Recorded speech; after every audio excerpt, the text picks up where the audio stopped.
Hello students welcome to my YouTube channel BSc CHC YouTube channel. देखो आपंकर अतिरिक्त खरा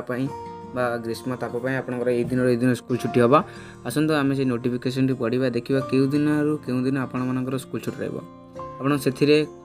केते दिन छुट्टी रही है क्यों तारीख रु क्यों तारीख छुट्टी रही है नोटिफिकेशन आम देखा कौन रही इनफॉरमेशन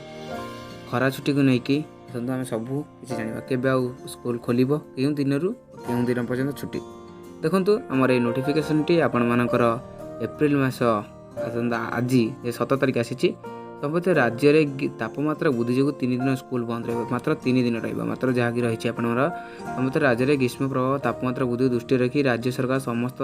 विद्यालय को 3 दिन बंद रखी चलित एप्रिल 18 रु 20 तारीख पर्यटन समस्त सरकारी